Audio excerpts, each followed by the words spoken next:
Aligarh Ramghat road स्थित Ahilyabai Holkar stadium में शनिवार को अंतर्राष्ट्रीय योग दिवस पर एक भव्य योग कार्यक्रम का आयोजन हुआ, जिसमें उत्तर प्रदेश सरकार के गन्ना मंत्री एवं जनपद के प्रभारी मंत्री चौधरी लक्ष्मी नारायण ने प्रतिभाग किया।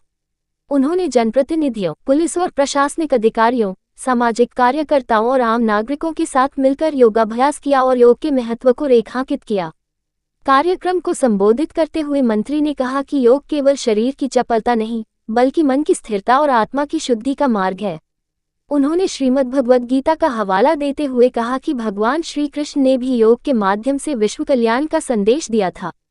उन्होंने प्रधानमंत्री नरेंद्र मोदी द्वारा अंतर्राष्ट्रीय मंच पर योग को पुनः प्रतिष्ठित करने की पहल की सराहना करते हुए कहा कि विश्व स्वास्थ्य संगठन के माध्यम से 21 जून को अंतर्राष्ट्रीय योग दिवस घोषित करवाना एक ऐतिहासिक कदम था, जिसके लिए हम सभी ब्रिजवासी प्रधानमंत्री जी का आभार प्रकट करते हैं।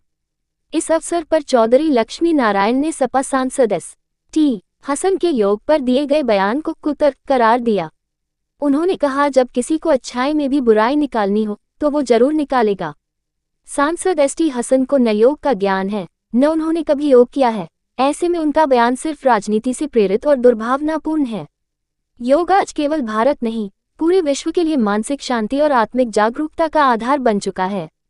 कार्यक्रम में विभिन्न विभागों के अधिकारी, विद्यालयों के छात्र, योग प्रशिक्षक और आम नागरिक बड़ी संख्या में उपस्थित रहे। सभी ने एक साथ सामूहिक योगाभ्यास किया और योग के साथ जीवन के संकल्प को दोहराया।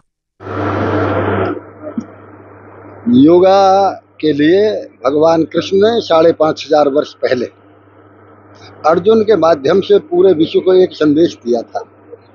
गीता के 6वें अध्याय में उन्होंने कर्म योग, उन्होंने तप योग, समस्त योगों के संबंध में कहा और ये भी कहा कि विश्व के कल्याण और व्यक्ति के आध्यात्मिक कल्याण के लिए योगा परम आवश्यक है।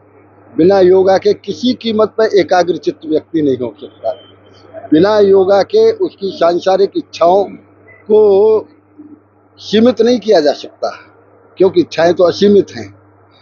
इसलिए जो बीच में एक योगा को लोग भूल गए थे, केवल विश्व में नहीं भारत में भी भूल गए थे, आज उन्हें मोदी जी ने 11 वर्ष पूर्व विश्व स्वास्थ्य संगठन के ओर से इस प्रस्ताव को वहां करके भारत के सभ्यता, भारत की संस्कृति, सनातन धर्म की जिस तरह से मजबूत एक प्रस्तुति की है, मैं उसके लिए उत्तर प्रदेश सरकार, समस्त ब्रजवासी और अलीगढ़ वासियों की ओर से मोदी जी को हृदय से बहुत बहुत बधाई देता हूं। आज सफलतम कार्यक्रम रहा है।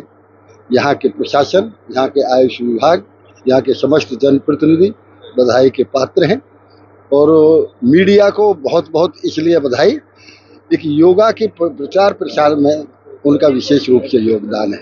सर, योगी जी ने अभी योगा को, मुझे शरीर को फिट करने के लिए योगा वाला ब्रेक शुरू किया था, उसको लेके कंट्रोवर्सी हो गई। जो समाजवादी पार्टी के प्रेसिडेंट किया सर, उन्होंने कहा था कि नमाज के लिए ब्रेक देते रहिए और इसके लिए जो योगा वाला ब्रेक शुरू किया। क्या देखिए, जिसको 2 और 2 5 कहना है, आप कितना ही ब्लैक बोर्ड पे लिख दो, आप कितना ही कुछ कर लो, उन्हें तो 2 और 2 5 कहना ही है।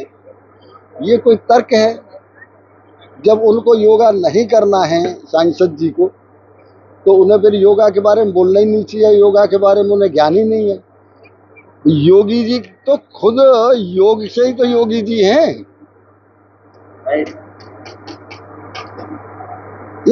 ये कुतर्क हैं, ये तर्क संगत बात नहीं है। अब इस तरह की कुतर्क करना ये ना जनता की भलाई के लिए अच्छा है, ना प्रशासन की भलाई के लिए। आपने कहा विश्व शांति का संदेश देता है योगा, तो तनाव फैल रहा है दुनिया भर में, क्या लगता है आपको इससे कुछ इम्पैक्ट होगा? देखिए, ये एक प्रयास है, ये एक प्रयास है।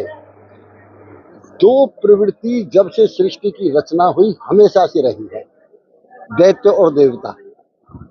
दैत्य प्रवृत्ति आप बताओ मुझे, जब सतयुग में हिरण्यकश्यप हो सकता है, जब त्रेता में रावण हो सकता है, जब द्वापर में कंस हो सकता है, तो इस कलयुग में यदि हो जाए तो कोई बड़ी बात है। जय श्री राम।